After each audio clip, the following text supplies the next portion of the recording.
Jóvenes, un gusto saludarlos, hombres, se han perdido. ¿Cómo vamos? Buen día, Liz. ¿Todo bien? ¿Cómo han sentido la semana pasada que les tocó medio light? Trabajando en las tareas, Liz, en las entrevistas y todo eso. Qué bueno. Me alegra. Pues aquí, trabajando, haciendo de todo un poco.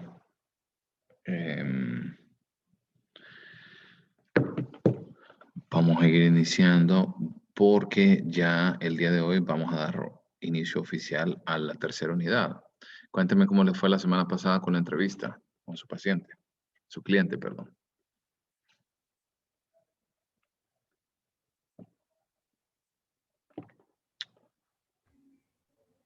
Pues a mí me fue bien, licenciado. No tuve problemas. Solo que sí, la esencia era hacer entre 45 y 60 minutos, pero algunas preguntas el cliente se extendió bastante, entonces sí me tardé creo que hora y media. Eso está súper bien. A Y ahí mí, todo en orden. miren, yo los comprendo en el sentido de que muchas veces queremos como tendemos a ser como muy cuantitativo, ¿verdad? Y hablamos acerca de, Licky, ¿cuánto es el tiempo mínimo que deberíamos de tener? Licky, ¿cuánto es esto y cuánto qué? Sin embargo, a veces es bien difícil darles esa idea porque, porque es bien complicado, pues, porque cada quien tiene sus propias particularidades. Y a veces se les hace bien difícil poder aceptar esa particularidad de las personas. Sin embargo, aquí ustedes creo que ya se han ido dando cuenta que no siempre es igual. Que aunque yo quisiera decirles, no, tiene que tener una hora. Hay gente que tiene una hora y media, o hay gente que tiene 2 horas, o hasta más. Vamos a ver. ¿Quién más? ¿Cómo les fue?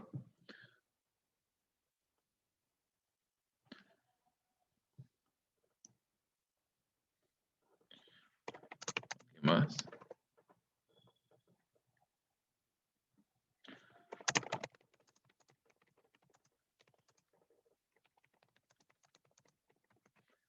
Okay. Entonces, por ahí dice Carmen Villalobos, y menos de esas 2 horas. Ok. Entonces, iniciamos con la presentación del modelo de Egan. Toda esta parte ya la hemos visto. Nos vamos a enfocar a partir de la etapa. Hemos quedado, toda esta parte la vimos, la fase de preayuda, y nos quedamos hasta acá, en la etapa 1. Vamos a ver. Si ustedes recuerdan en la etapa 1, denme chance, voy a dejar de compartir que no se abre completa la pantalla. Ahora sí. Si ustedes recuerdan en la etapa 1, bueno, y voy a apagar un ratito mi cámara porque no estoy en mi casa, se podrán dar cuenta, y por ende me tengo que poner mi mascarilla. Si ustedes recuerdan todas las etapas de Egan, tiene una tarea, el consejero y el aconsejado. ¿Ok? Entonces, nosotros tenemos, en primer lugar, la tarea del consejero, que es responderle a él. Ya vamos a ver qué implica responder. Y la tarea del aconsejado hace referencia acerca de la autoexploración de sí mismo. ¿Ok? Entonces, esas son las dos tareas. Uno es de parte del consejero responderle al cliente y de parte del aconsejado el proceso de autoexploración. Para cada uno de estos puntos nosotros necesitamos alcanzar cierto nivel de destrezas o ciertas destrezas. Vamos primero con las destrezas del consejero. En el caso del consejero, eso es algo que quiero que ustedes lo tengan muy, muy a mano, que es la empatía precisa, porque en la etapa 1 ocurre y es un nivel primario, y en la etapa 2 va a conocerse como la empatía precisa avanzada. Ya lo vamos a ver más adelante. Pero la empatía precisa es lo que siempre nosotros hemos hablado, ¿verdad? Acerca de, no es ponerse en los pies del cliente, ¿verdad? No es ser, tener condescendencia, perdón, ser condescendiente con el cliente, porque nosotros creemos que él no tiene como los suficientes recursos o las suficientes habilidades para avanzar, sino es comprender las particularidades del individuo, comprender el mundo de referencia, porque es bien complicado de que nosotros podamos comprender las particularidades del individuo si nosotros no comprendemos su contexto, si no comprendemos de dónde viene y por qué es como es. La segunda destreza, que la vamos a ver más adelante de manera más detallada, es la genuinidad y la autenticidad. O sea, nosotros debemos demostrarnos auténticos ante la persona. O sea, lo que hemos venido discutiendo es, a vivir lo que nosotros estamos hablando. También ser sumamente respetuosos con el individuo, así como ser concreto. Muchas veces la gente cree, y eso es algo que lastimosamente ha sido, que no quisiera usar esta palabra tan fea, pero es muy apropiada para este sentido.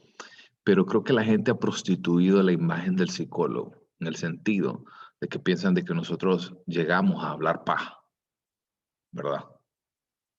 De que llegamos a la sesión y como hay que durar una sesión de 1 hora y media, llegamos a hablar paja, ¿no? No es cierto. Entre más concretos somos, entre menos ambiguos nos volvemos, más fácil va a ser para el individuo comprender este tipo de situaciones. Yo en lo particular, así como ven mi estilo para dar clases, así es mi estilo como terapeuta. Y utilizo muchos ejemplos, utilizo mucho anécdotas, ideas, similitudes, entre otras cosas. Pero siempre buscando ser concretos, siempre buscando llegar al punto donde debemos de llegar. Y por otra parte, la destreza del cliente es la autoexploración. Quiere decir que, que si nosotros como consejeros somos efectivos, vamos a ayudar a que el paciente a que el cliente, perdón, tenga el deseo de empezar a explorar. Porque yo no sé si les ha pasado hasta este punto, pero ocurre muy frecuente que las personas vienen y dicen, no, es que yo estoy bien, todo está bien, en mi casa, en mi familia, todo está tranquilo y todo le pintan de color de rosas la situación. Y ni siquiera se ha dado la oportunidad de empezar a comprender o de empezar a entender la magnitud de las dificultades a veces. Porque a veces nosotros creemos que no, todo está bien, todo está tranquilo. Lo único que, y viene el pero, ¿verdad? Y viene algo que nos dice a nosotros que no está del todo bien. Entonces, si nosotros le permitimos y somos efectivos como consejeros, nos va a permitir abrir la puerta, llevar al individuo para que abra la puerta y empiece a explorar. Y aquí no hablamos solo de porque la gente cree, de nuevo, ¿verdad? Con esas ideas mal formadas. La gente cree que nosotros solo llegamos a hablar. Eh, vi un meme que se los voy a enseñar también, por cierto. Que nosotros solo llegamos a hablar, sin ningún tipo de sentido. Denme un segundito porque les quiero mostrar ese meme. Es un meme de un loro.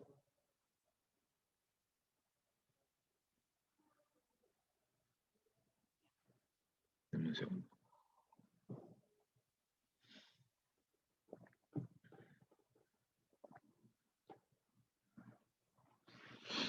Hola, buenos días. ¿Bien usted?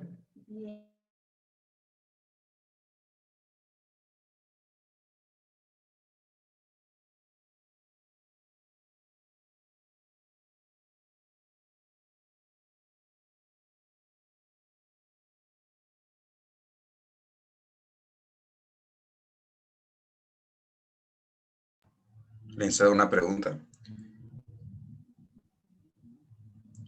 Hola.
Hola, lo escucho, Ángel.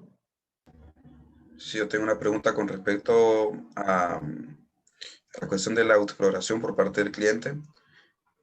Nosotros, en lo que sigue la clase, vamos a aprender técnicas para que el cliente pueda autoexplorarse, o con lo que hemos estado viendo, nosotros debemos desarrollar estrategias para que pueda hacer eso. Porque yo he platicado, hice un primer encuentro como para establecer rapport con mi cliente, y luego la entrevista. Y en las dos ocasiones ha insistido con la frase, lo que quiero es autoexplorarme, autoconocerme. Sin embargo, yo, para ser franco, no tengo demasiado claro cómo hacer, qué técnicas desarrollar para que ella pueda empezar a desarrollar, digamos, ese autoconocimiento. Claro. No hay una sola técnica, digamos, o no hay como un elemento en específico en el cual nosotros podamos decir, ah, bueno, solo hasta aquí o de repente solo esto funciona, sino más bien debemos de verlo es que es como un diálogo en el cual nosotros, dependiendo del individuo, del cliente, vamos haciendo y principalmente vamos generando preguntas, guías que le ayudan al individuo a comprenderse. Entonces, no es tanto como una técnica en específico que Ok, permita la autoexploración, sino que es como un conjunto de preguntas, un conjunto de ideas, razonamientos, lógica que va detrás de esto. No sé si me di a explicar. sí, sí, comprendí. Perfecto. Entonces, para que terminemos, solo les quiero enseñar el meme.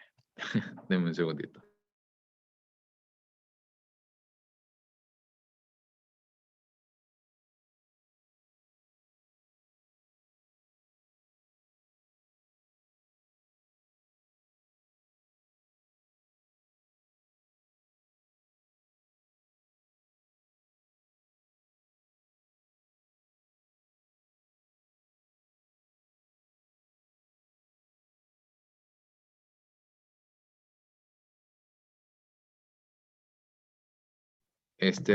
Bueno, no era específicamente este meme que quería decir, pero dice, el loro aprende a decir todas las corrientes aportan y se gradúa de psicología.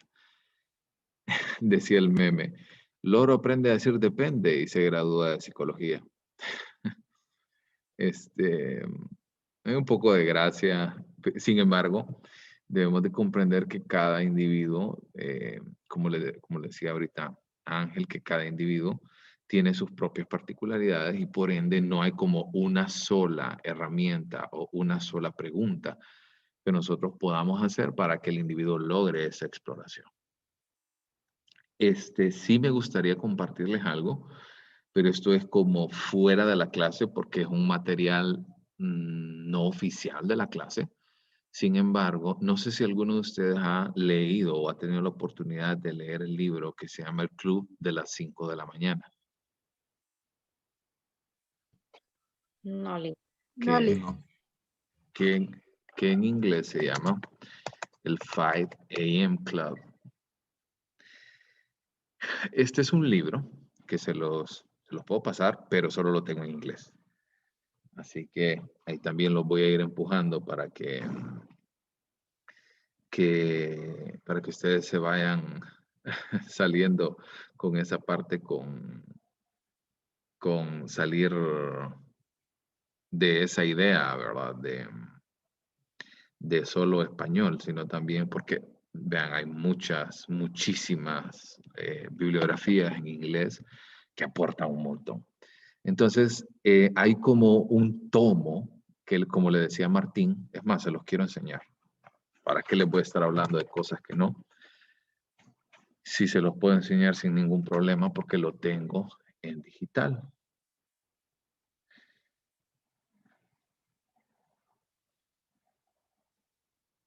Ajá, entonces, vean. Eso se los puedo pasar con todo gusto. Se llama The Blueprint, que es como un workbook. Y entonces, no es psicología como tal lo que ustedes van a ver, pero me gusta porque esto es algo que desarrolla el individuo que les decía que lo hizo, si no me equivoco, creo que se llama Robin Sharma, el autor. Y me gusta porque le ayuda a poner metas en específico hacia dónde queremos ir y ese tipo de cosas. Y también está el espacio para poder explorarse a sí mismo. Por ejemplo, lo que decía ahorita Ángel, es que me quiero explorar. Ok, entonces empecemos respondiendo y me gusta mucho este libro, incluso lo he adaptado para ciertos clientes o ciertos pacientes. Y dice de que antes de que nosotros tengamos una idea de qué hacer, necesitamos claridad. Y dice que plantea 5 preguntas, como le decía a Ángel. Muchas veces no son técnicas, sino son preguntas abiertas. Y una pregunta tan sencilla como, ¿qué quiero? ¿Qué es lo que yo quiero? ¿Qué quiero hacer? Y hay también que existe una guía de este libro. O sea, aparte de ese workbook, que es como en el que ustedes trabajan, también existe la guía. Entonces viene la guía y le dice en qué consiste, cómo se va a hacer, qué tipo de preguntas, por ejemplo,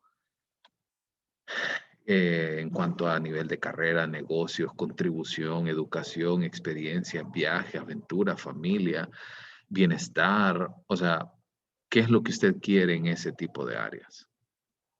¿Quién quiero ser? Es la pregunta 2. ¿Qué tipo de persona quiero ser? Y más adelante le va brindando mayor énfasis en este tipo de situaciones. Entonces, creo que incluso esto les puede ayudar un montón a ustedes mismos. Yo lo hice hace como un año más o menos y me gusta porque ha empezado a trabajar y he visto cómo muchas de las metas y de las ideas que yo tenía en aquel momento se van cumpliendo de a poco. Entonces, no es como, si usted ve, no es como una técnica en específico, sin embargo, es como preguntas guías que le llevan al individuo a razonar del por qué está en donde está y hacia dónde queremos llegar. No sé si se entiende. Sí. ¿Los demás? ¿Qué les pareció?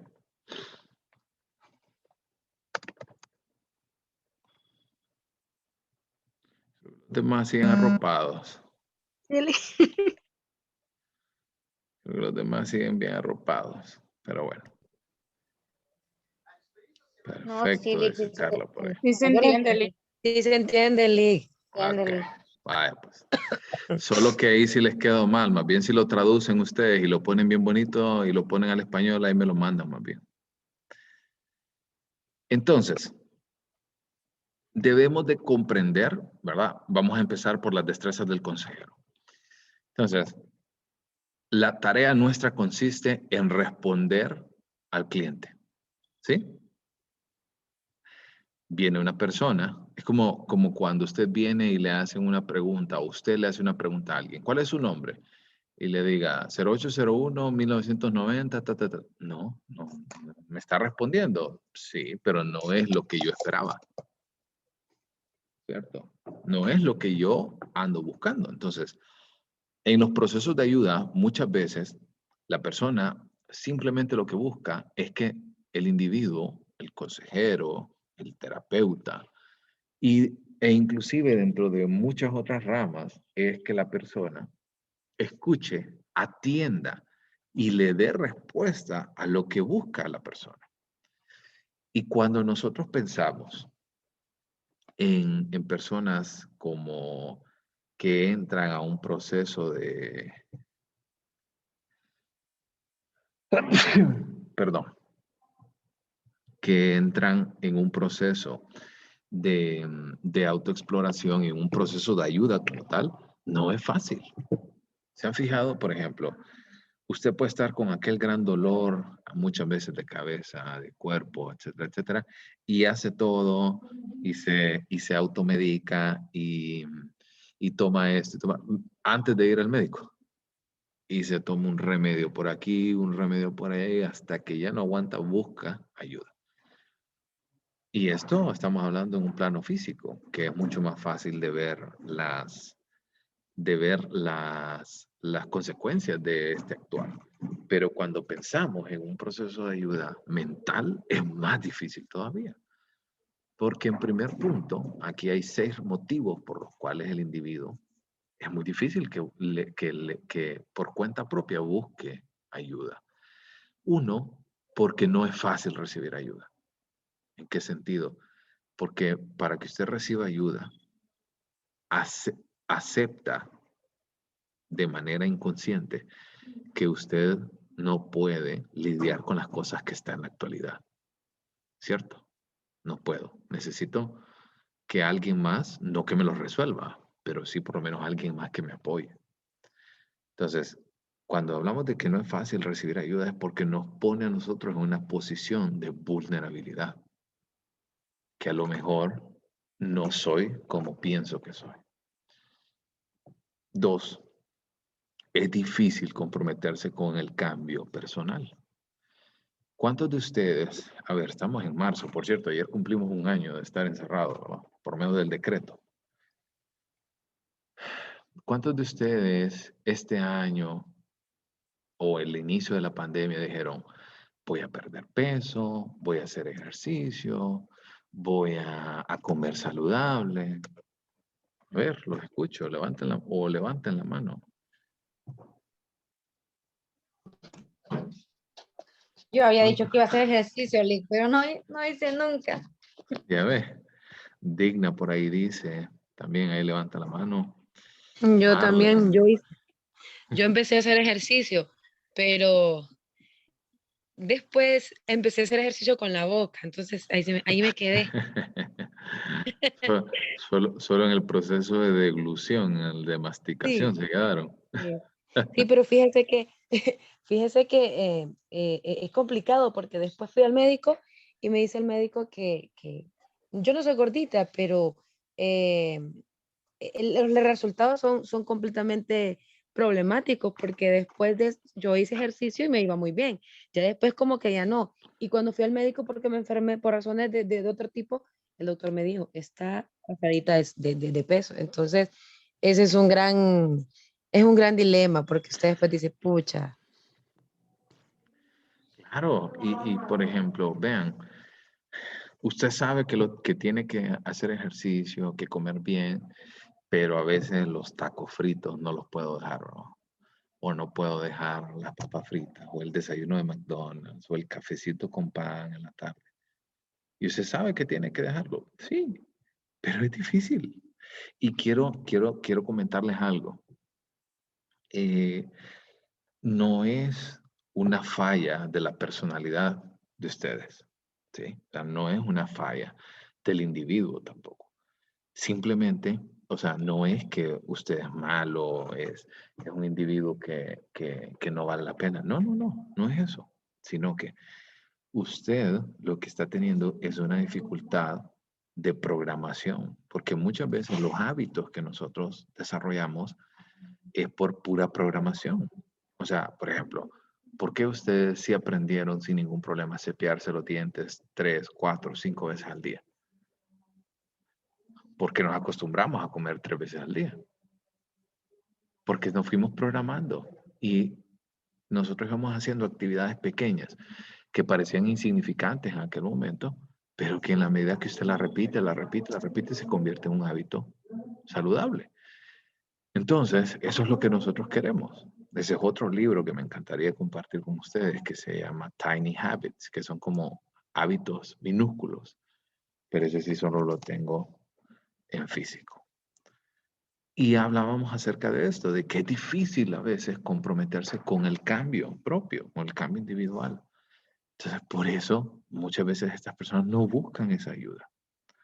Un tercer punto es que es difícil someterse a la influencia de un orientador, de un consejero, de un psicoterapeuta, porque la ayuda es una amenaza a mi propia identidad, es una amenaza a la forma en la que yo pienso como soy, cuáles son esas particularidades tan individuales.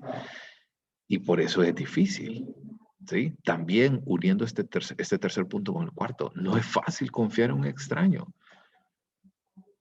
¿Cuántas veces a nosotros no se nos dijo, verdad? Nunca vaya a hacerle caso a una persona que le ofrezca tal y usted no lo conoce, bla, bla, bla. Pero tendríamos facilidad para ir con un individuo que está colegiado, que cuenta con todas las credenciales, pero hablar de cosas tan personales, cosas tan profundas, tan individuales, no es fácil. No es fácil. Yo me pongo en el rol del cliente y creo que yo también sería muy esquivo a hablar de cosas tan profundas con alguien que a veces ni yo mismo las entiendo. Un quinto punto es que muchas veces no tenemos esa claridad, no tenemos al principio una idea clara de los problemas o la magnitud de los problemas. Y uno punto 5 con el punto 6, porque muchas veces los problemas parecen demasiado grandes. O simplemente no hay una claridad. ¿Se entiende esto hasta acá? ¿Estamos bien? Antes de que avancemos a la primera habilidad. Sí. Silly. Perfecto. Entonces, la primera habilidad, que es la empatía exacta a nivel primario, es, vean, aquí sí tiene mucha lógica con el meme del loro, es comunicar el entendimiento básico inicial de lo que el cliente está sintiendo y las experiencias que yacen bajo estos sentimientos. Permítame un segundo.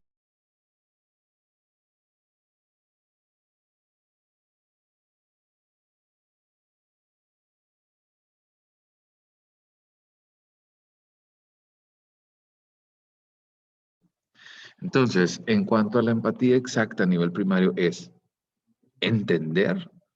Es como cuando usted va al médico y el médico le hace una radiografía.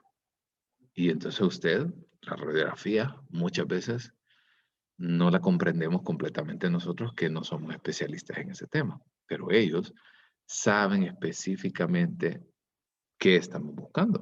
Entonces, aquí es como que nosotros tuviéramos esa radiografía y nos permitiera a nosotros poder comprender lo que el cliente está sintiendo, las experiencias de estos sentimientos. ¿Ok? ¿Cuál es una meta entonces? Y la meta principal de esta habilidad es establecer armonía con el cliente. Eso quiere decir, todo lo que nosotros hemos visto, el rapport, ¿sí? Todo lo que nosotros hemos visto acerca de comprender al individuo, todo lo que ustedes vieron del proceso de encuadre en psicodiagnóstico 1 y 2. Aquí lo que queremos es comprender al cliente. Porque en la medida que nosotros comprendemos, entendemos lo que el cliente quiere, nos ayuda a abrir un camino de confianza, ¿sí? Y el que nosotros tengamos y que el cliente confíe en usted es la clave para el éxito del proceso. No quiere decir de que solo porque confíe en usted es suficiente. Tampoco lo malentiendan. Sin embargo, si nosotros abrimos la puerta para que se establezca ese proceso de confianza entre el cliente y el consejero, vamos a tener entonces esa particularidad de aumentar y que esa probabilidad se vea reflejada en el proceso de autoexploración. ¿Sí? ¿Se entiende?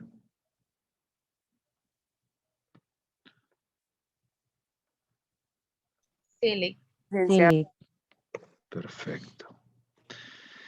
¿Cuáles son algunos de los problemas más comunes que nosotros encontramos en esta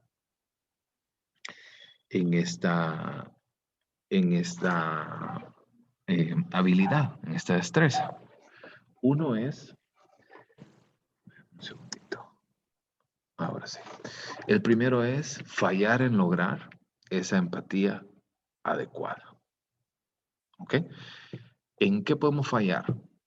Podemos mostrarnos muchas veces como muy vagos en nuestra forma de hablar, incluso ser inadecuados en el sentido de expresiones faciales, expresiones verbales, reacciones emocionales del mismo consejero.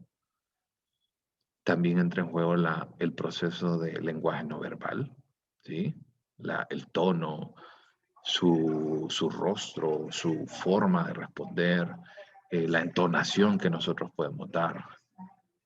Este quinto punto, perdón, saltar demasiado rápidamente. O sea, aquí me refiero a que usted llegue a una conclusión errónea la mayor parte del tiempo, que usted llegue a una conclusión errónea de manera precipitada. Por ejemplo, me pasó hace algunos 2 o 3 años, que estaba atendiendo a un cliente. Entonces, cuando el cliente me empieza a hablar acerca de relaciones de pareja, las dificultades que él estaba viviendo en ese momento, yo salté a la conclusión, no, es que la verdad que estos problemas están ocurriendo por X motivo. Y esa fue como mi primera idea, fue como mi primera hipótesis diagnóstica. Sin embargo, me fui dando cuenta, en la medida que íbamos explorando, de que no solo era la actualidad, sino que venía detrás de un patrón repetitivo de su familia, de caer en una espiral de problemas matrimoniales y finalmente concluir en un divorcio. Entonces, yo salté demasiado rápido a esa conclusión y realmente no era el objetivo que nosotros perseguíamos, sino yo andaba, claro, tenía hasta cierto punto razón, pero esa no era el motivo o la razón principal por la cual estaba teniendo problemas, sino que había motivos más profundos que no los conocíamos en ese momento. También el lenguaje o la entonación, la cadencia, el ritmo, tiene mucho que ver con este proceso. Entonces, ¿cuáles son algunas de las reglas que nosotros debemos de implementar para que la empatía a nivel primario, la empatía adecuada en el nivel primario, ocurra de manera apropiada?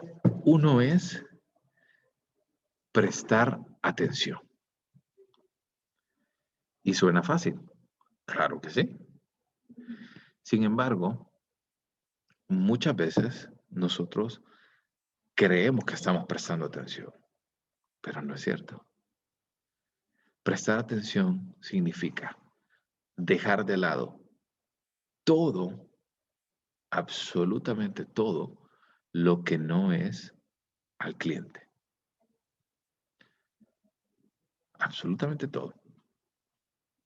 Incluyéndonos a nosotros mismos. Imagínense el siguiente panorama, o mejor, traten de imaginarlo de esta manera. ¿Cuántos de ustedes no han tenido una conversación con alguien? Vaya, imagínense antes de la pandemia, ahí van a salir a comer a algún lado y se preparan y toda la cosa y ustedes vienen y dedican el tiempo para poder compartir y van a comer y toda la cosa. Pero su acompañante, el que tiene enfrente, todo el rato pasó con el celular. Todo el rato. ¿Qué se siente? Molesta, Lili. Ay, sí, da cólera. Molesta. Mejor me hubiera hartado de pisto. Claro, ¿verdad? Obviamente, es bien molesto, es bien... es una falta de respeto como tal. Entonces, nosotros debemos de prestar atención, tanto física, o sea, ese tipo de situaciones, como psicológicamente. Permítanme un segundito.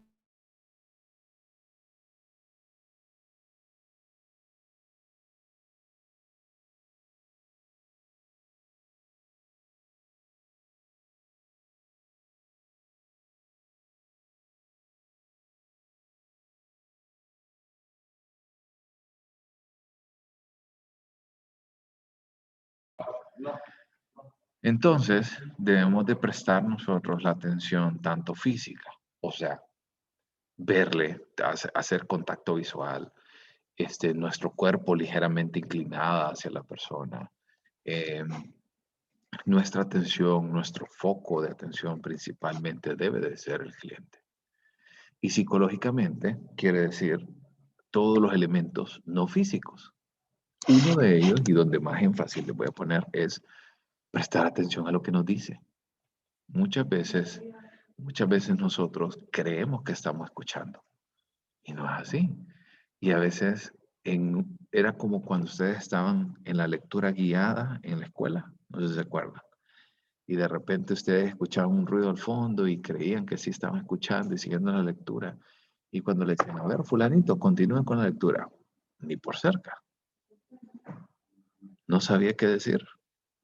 Entonces, muchas veces nosotros perdemos de vista esta idea, esta lógica, y el que nosotros perdamos un segundo la atención puede perder el hilo conductor del cliente y también hacer perder la confianza que tanto nos cuesta establecer. ¿Ok? Un segundo punto, una segunda regla. Nosotros debemos de escuchar especialmente el mensaje central que me quiere compartir este individuo, qué me está diciendo. Un tercer punto es responder en forma moderada o frecuente, pero brevemente. ¿A qué me refiero con esto? O sea, vamos a brindar. Le voy a contar algo. Mi esposa es psicóloga, sin embargo, nunca le gustó la parte clínica, jamás. Entonces, cuando ella llevó consejería en la carrera, decía que de las pocas cosas que aprendió en la clase era a decirle, ajá, cuénteme, dígame más, porque muchas veces el simple hecho de que nosotros permitamos dar ese tipo de respuestas moderadas al individuo, que sean principalmente una comunicación que le diga, te estoy escuchando, te estoy prestando atención, le ayuda al individuo a seguir en ese momentum, a seguir en ese impulso y alcanzar lo que nosotros queremos que alcance. Pero también debemos de aprender a ser flexibles, ser tentativos en el sentido de que el individuo no solamente se desplace por la sesión de manera desordenada, sino que tenga una lógica, que tenga un objetivo, que no solo sea hablar por hablar, en el sentido de que usted no va a ir una hora a sentarse con alguien a hablar acerca de nada que publican los resultados del CNE, ¿verdad usted? ¿Y será que lo van a robar a estas elecciones también? O aquí, o allá. No, no, ¿verdad? No es eso. Es comunicar al individuo que le estoy escuchando, le estoy prestando atención, pero principalmente que tenga una lógica detrás de lo que se está hablando. ¿Estamos?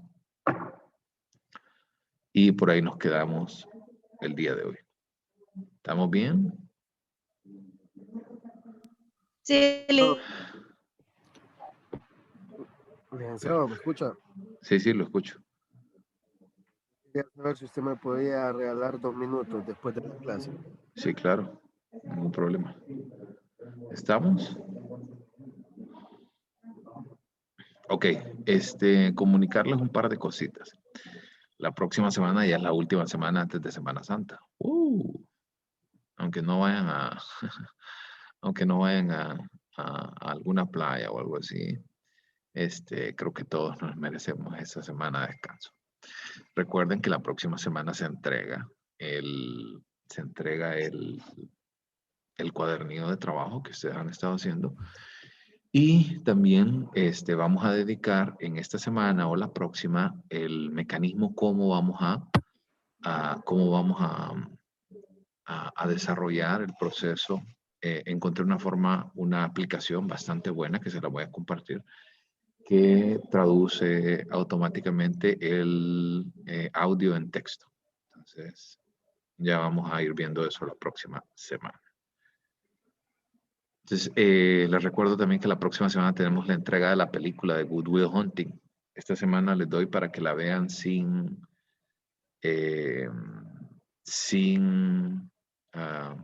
la guía, y la próxima, y vamos a conversar por ahí el día lunes de la próxima semana de la película como tal. Y de ahí van a tener como una guía que se va a responder y ustedes la van a entregar. ¿Estamos? Licenciado, Dígame. para entregarle el libro, ¿cómo vamos a hacer? ¿Nos vamos a poner de acuerdo en algún lugar? Nos vamos a poner de acuerdo en un lugar. Ok. Uh-huh. Listo. Bueno, les quiero contar algo. Yo no voy a poder recibírselas el día viernes porque yo el día viernes voy a estar de viaje. Sin embargo, yo les voy a decir toda la idea acerca de qué es lo que vamos a hacer y cómo se va a manejar ese día. Licenciada. Dígame. O sea que sería este viernes la entrega del... No, el próximo. Ok. Viernes 26.